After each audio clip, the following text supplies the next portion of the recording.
अगर आपको राज ठाकरे जी को कुछ बोलना हो मराठी में, अगर कोई भी बात बोलना हो तो आप क्या बोलना चाहेंगे? राज ठाकरे साहेबांना मला हे बोलायचं आहे की साहेब, आपण मुंबईमध्ये राहतो, आपण सगळेच मुंबईमध्ये राहतो.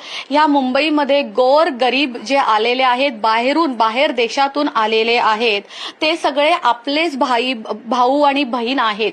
म्हणूनच मी हा मुद्दा उचलला होता की तुम्ही सगळे लोक राज ठाकरे साहेब, मी तुम्हाला नाही बोलत आहे, मी हे म्हणत होते की मराठी लोक जे परप्रांती लोकांना सत्वत आहेत, त्यांना मारहाण करणे, दादागिरी करणं हे बरोबर नाहीये.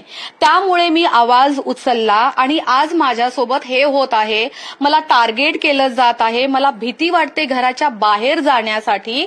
आणि मी सांगते, जर आज मला जे मनसे पॉलिटिकल, मला बघा माहिती नाहीये हे पॉलिटिकल लोक मला जे टार्गेट करतायत, सगळ्यात मोठी गोष्ट, मी भाजपावाली नाहीये, मी काँग्रेसवालीही नाहीये, आणि मी शिवसेनावाली नाहीये, आणि मी मनसेवाली पण नाहीये. मला काही, मी कुणासोबतही नाहीये. मला कोणतीही पॉलिटिकल जी पार्टी आहे त्याच्याशी काहीही देणं घेणं नाहीये.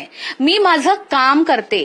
40 लोक माझ्याकडे काम करतात, 40 ते 50 लोक. त्याच्यातून नाही बोललात तरी तुम्ही 35 लोक मराठी आहेत आणि बाकी बाहेरचे आहेत, जे आपल्या मुंबईमध्ये आलेले आहेत, जे मेहनती लोक आहेत, ते काम करत आहेत.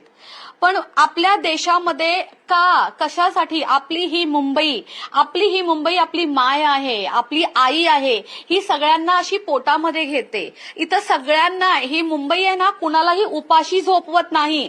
प्रत्येक माणूस जो बाहेरून येतो ना, तो इथे कमवून चांगलंच खातो. जर मराठी माणसांसाठी तुमच्या मनामध्ये एवढं प्रेम आहे ना साहेब, तर मराठी लोक आहेत ना, ज्या मराठी बायका आहेत, ज्यांचे नवरे काम करत नाही, दारू पितात, त्यांना सोडून दिलेलं आहे, त्या बिचारा मरतात, काम करतायत, आणि भरपूर केस आहेत. माझ्या लक्षात येत नाहीत आता की आपले मराठी लोक किती त्यांना त्रास आहे. तुम्ही त्यांची मदत करा ना साहेब, तरच तर मराठी लोकांना मदत भेटेल ना. आज आपल्या जातीसाठी मी आपल्या किती लोकांना मदत करते ते सांगायची गरज नाहीये. माणसाने कधी पण ह्या हाताने करावं, पण ह्या हाताला माहीत पडू देऊ नये. मीही मदत करते लोकांची. पण साहेब, असं ही जे तुम्ही बोलताय ना की भाषावरच आपल्याला मदत करायची, की तुम्ही फक्त मराठीच भाषा बोला तरच आपल्या देशाचं, आपल्या मुंबईचं चांगलं होईल, असं नाहीये. आज दुबई बघा, दुबई असेल किंवा बाहेरचे जे काही देश असतील, त्या लोकांना आज दुबईमध्ये किती लोक राहतात, वेगवेगळे परप्रांती, तिकडे सगळे वेगवेगळे लोक राहतात. पण तिकडे कसा फक्त एकच राजा आहे, आणि जो राजा बोलतो तेच प्रजा करते. पण आपल्या इथं 50 राजा आहेत, राजेच राजे आहेत आपल्या इकडे. म्हणून आज आपल्या प्रजाची ही हालत आहे साहेब.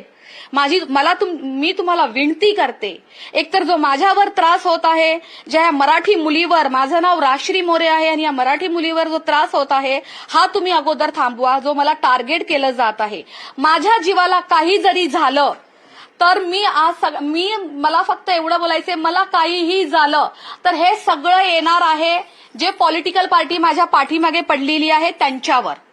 मला काहीही झालं, माझ्या जीवाला धोका, माझ्या फॅमिलीच्या जीवाला धोका, किंवा मी जिथं व्यवसाय करते, जिथं मी काम करते, माझा बिझनेस आहे, ज्याच्यावर माझं पोट आहे, माझ्या पाठीवर मारा साहेब, पण माझ्या पोटावर मारू नका. मी तुम्हाला विनंती करते.